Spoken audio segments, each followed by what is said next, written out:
So in the last episode we spoke, just at the end of the last episode even, we spoke about how you fled from a mental health institute, and let's maybe pick up from there what happened next. You obviously went back to the flat and Ken was looking after you, Kez was looking after you. Yeah, he was, yeah. I mean, he didn't really know what to do, bless him, other than make a lot of tea and hot water bottles, but, you know, frankly, that's as good as anything else. And I'm quite resilient in the end, because I've struggled with this since I was a child, and I've struggled with eating, you know, and problems with eating and not wanting to eat and stuff like that. And since I was so young, I've actually got a routine that I get quite used to it. I've gotten quite into a routine about how to deal with it. But, you know, I wasn't writing very much, I wasn't really drawing very much, and that makes me very frustrated. I'm not good if I'm not allowed to do that, or if something's blocking me from doing that. And I couldn't really settle in the flat. I finally I kind of got a job stacking shelves in the local supermarket. Bailden Co-op. Yeah, actually, or Spar, I can't remember which one it was, but yeah, that kind of thing. I remember being banned from Bailden Library because they said that I was lying when I'd read 6 books in 2 days. I've got an abnormally fast reading speed. I tried to explain this to the lady. I said, it's not my fault. I do have an abnormally fast reading speed, and I do retain the information, so I have a semi-eidetic memory, which is more to do with images than text. I'm sure other people understand this better than me. I don't really understand it, but I can read really, really fast, and I retain the information. Tremendous bigotry going on there. So, well, no, and she's just like, you can't possibly. And I was going, no, it's been like that since I was at school. You know, I can't do anything about it. Can I have some more books? No, you cannot have some more books. And I was like, well, why not? She said, out! Get out! You know, and I was like, okay, banned from the library. How low can it go? You know, that's it. That's me being, you know, sort of, you know, peak rebel. And being bad from a library is pretty rebellious. Library, yeah. And we were mooching around town, and we'd ride off to do, you know, like there'd be, you know, everybody would ride off to Malham Cove and cause havoc, and you know, and come away again and go, everybody hates us, and I'd think, well, you did just, you know, cause havoc. Trash Malham. Trash Malham, so, you know, what do you expect, sort of thing. And there were parties, and they were terrifying. You know, some of them were. It wasn't terrifying because of the violence. It was terrifying because of the threat of violence. That if you made the wrong move, if you said the wrong thing, you know, anything might happen. And you know, I wrote about it extensively in Billy Morgan, the novel that I wrote. And people go like, "You've got such an imagination for this." And I was going, "No, it all happened." Just wrote it down. The head in the bottle, it's real. It really happened.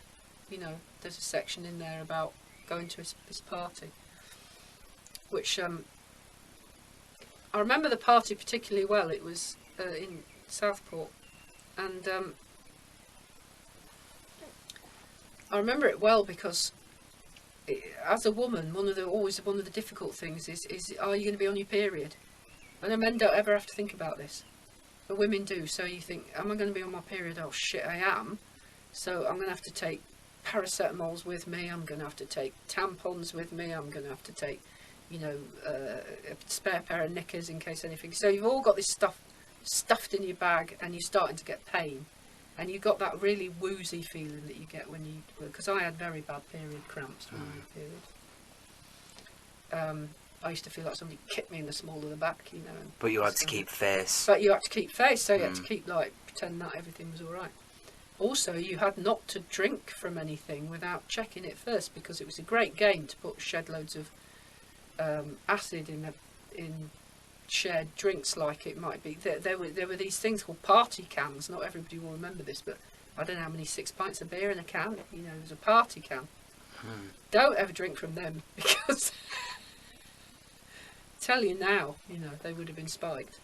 So you had to watch what you were drinking, you had to watch what you were eating, you had to watch who you were talking to. If there were other gangs there, you didn't know who was who, you didn't know who was a patch, you didn't necessarily know who was, you know, high up in the club. Patch members would obviously be wearing their cut off. So, but what if they took it off or something? You wouldn't know who it was. And I remember sitting on the sofa, desperately feeling like shit, and thinking, you know, oh, I've got to face the ride home as well. This is going to be so grim.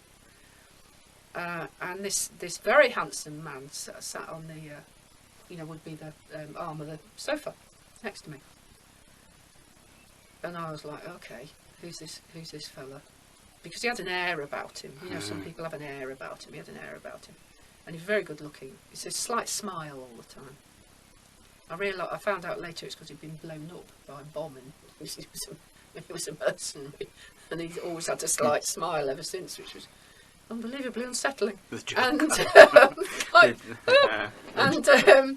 and he started talking to me. Now that wasn't normally done. They didn't just generally speak to you. You spoke to people you knew. And he said to the lad that I was sitting with, Pete, he said, who is this? And Pete answered for me, as was, you know, the way it was. It's Kezzy's wife. He's our treasurer. I went, oh, right, I've heard about you. They all say you're a bit posh. And I thought, this is a trap. This is a trap. I'm going to have to be very, very fucking careful. So I went, oh, no, I wouldn't say that. He said, oh, no, I wouldn't say that. And I could feel Pete tense. And so I just went, you know, like... He said, oh, okay. He said, I'll show you something posh. It's hard to describe that sense that you know something dreadful is going to happen. And there's nothing you can do about it, so you just have to go into it because there's nothing you can do. You can't run. You can't say no. You can't do any of those things, because that would be worse. Worse things would happen. So I said, oh. So he beckoned me and he got up and followed me into the mantel shelf. And you have to imagine a very old house, Victorian house, which had an old Victorian mantel piece.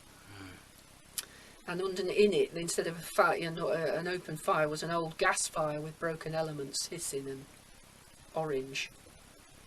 And on this mantel shelf, this broad old mantel shelf, was what I thought was a parrot's cage covered in a tarp. I thought, oh, they covered the bird up because of the party, and you know it won't like it. Well, bullshit was going through my head. I had no fucking idea what was going on. Random stuff about parrots. And he looked at me and he whipped the canvas off. You know, it seemed to take forever, but it did. It obviously was in seconds. He whipped the canvas off, and there was a girl's severed head in the bottle.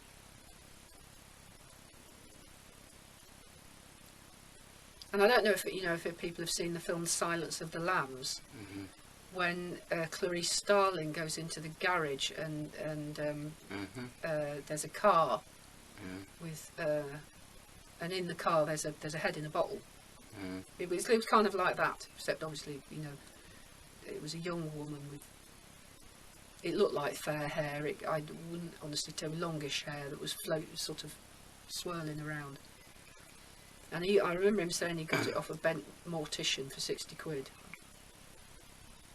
which was quite a lot of money in those days. Just for crack. Yeah. Just for crack. And I remember looking at it, and I remember that feeling that you get where everything seems to recede and everything gets very white and cold and sweaty. And you think, I'm gonna throw up. I can't throw up in front of these men. Because not only is my face involved in this, but my husband's as well. Oh no. My honour is involved, and his honour is involved, and the club's honour is involved. So I'm now in a really bad place because I think I'm going to throw up. So I went, oh, wow. And he went, aye. And threw the cover back over it again. And I waited for probably felt like fucking hours, but it was only probably a couple of minutes. And she said, oh, just off for a piss. And he went, right. And I went off and vomited copiously into the toilet. and I had to wait in the bathroom, even though somebody was banging on the door, until I could stop shaking. Stopped my hands shaking. I remember stuffing my hands into my pockets, so you couldn't see me shaking. Came out and distracted myself by watching somebody eating glass, I think, or raw chicken, I can't remember which, until we could go home. What was the fallout from that? There was no fallout. I was sound. It was all right. You were a good soldier. I was a good soldier. I was always a good soldier. We've both been dipping our toe into the Matthew McConaughey biography recently, and he has this saying throughout where he likes to commend himself over things that have gone well in his career and life by saying green light. And for me, echoed as I was listening and reading that in your life it's been good soldier again. Good soldier. Always be a good soldier. But I was more than a good soldier because I was so full of ambition. I really, really wanted to like rip the whole world to pieces and remake it. But there wasn't a limit to the ambition that I felt. There wasn't. That inner strength, though. People go like, well, that makes you sound very aggressive. I was aggressive. I was extremely aggressive. I wasn't a person you would fuck with, not when I was younger. I had an evil temper. And I never held a grudge, though. Once it was done, it was done. But yeah, I was. I'm not ashamed of that. I was extremely aggressive, and I was very ambitious. I wanted to make something in the world, to make a mark, to make it all change, to make it fair, to make it just, to make things better for people, that nobody would have to go through injustice and things like that. I believed all those things completely. Terribly idealistic. But as you've told stories so far up to this point, I see this, and maybe I was mistaken earlier when I mentioned bravery, but there's a certain strength, and maybe I'm struggling to articulate when I mentioned bravery earlier, but maybe there's a certain strength and resilience you have out of honour, which comes almost at great cost, but quite natural to yourself, because you understand in the moment what you have to do and be like, which is a really strange thing for people out there to probably understand and accept, that you understand a particular way of being at the right time that is acceptable, that we would describe as etiquette. If you have to step up, you have to step up. You don't have to explain that, you don't have to complain about it, and you don't have to sort of worry about it too much. Afterwards, if there's an emergency, you step up, you do what you need to do, you get it dealt with, and afterwards you can cry, you can have a cup of tea, you can fall apart, that doesn't matter. That's immaterial. But during the time of the emergency, you have to step up and do what you have to do without complaint. And that's all there is to it, really. If you can't do that, then you step out of the way. So if you can't do that, you step out of my way until I've done it and fixed it and sorted it, and that's it. That's how I was at that time. I'm very mellow now. But I am actually, in comparison to what I was like then. So this life went on for quite a while, and then I remember Ken and I weren't, he'd found someone else who was probably kind to him. I don't feel angry about that, or upset or jealous. He found somebody much more normal who was kind to him. And actually, there was a whole wall of graffiti against me in the Royal Standard toilets. The Royal Standard, where we used to see the Ripper drinking across the bar. And everyone used to say, looks like a fucking panto demon. And I used to go, yes, doesn't he? And then he was arrested for being the Ripper, and I was like, he was. God, he actually was. And it is, therefore he was.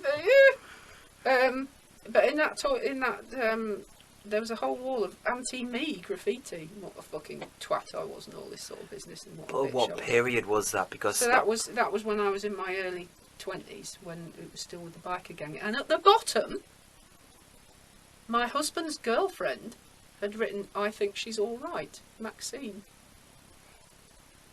So I couldn't hate Maxine, you know, or think anything of it. You know, I think she was a nice woman who was kind to him, which was what he deserved, really.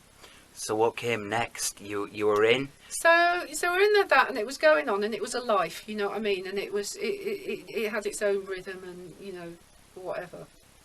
Comfort in a way. Oh, yeah. To know what was what, you know, and everything.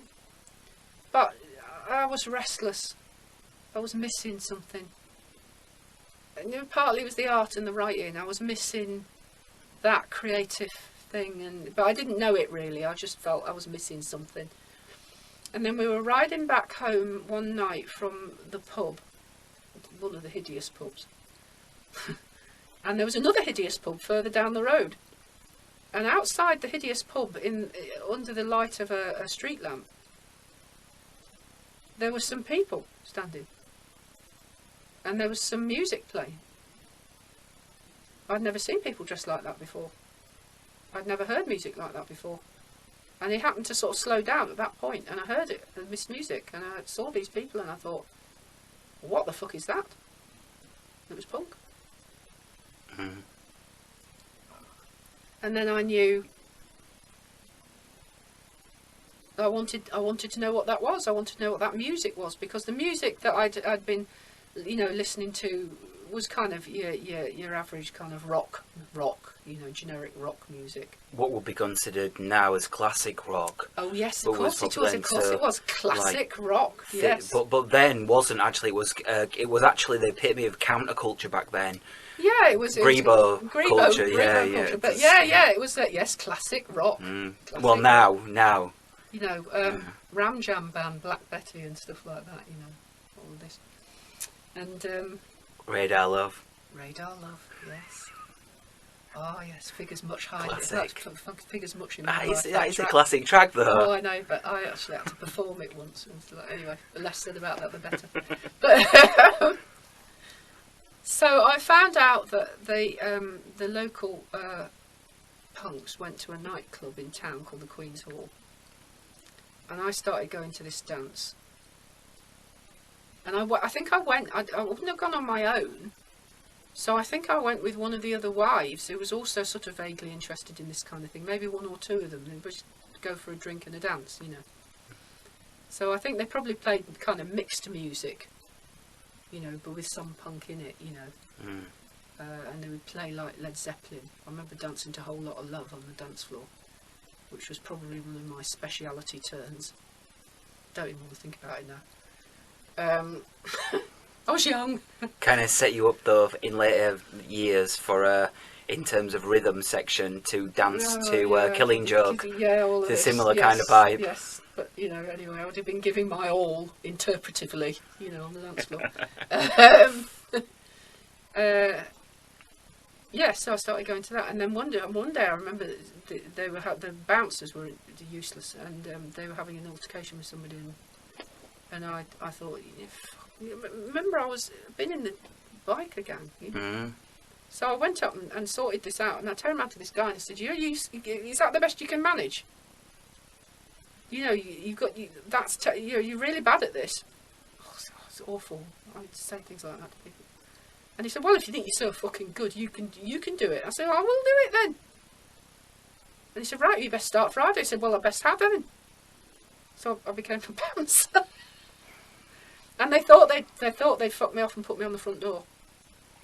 It was a front door or back door, you know, and they thought the back door was easier because obviously not really much going on there. But the front door was quite difficult, and so they thought they'd wrap me off by putting me on the front door. Like I thought this was marvellous. This was nothing in comparison to the life I'd led. This was peanuts, but they didn't know that. And there were a couple of incidents in which, like, I frog marched somebody off a dance floor without thinking about it very much, and they all went, "Oh, it's really hard." And it was usually somebody I knew, so it wasn't being hard at all. It was just coincidence. And all of this nonsense. And I remember taking a knife off a lad because he was a young lad and he was much more frightened than I was. He was waving this carving knife around or something, and I went, "Just give it to me. Just let's not go down this road. It's just you and me here. Just give it to me."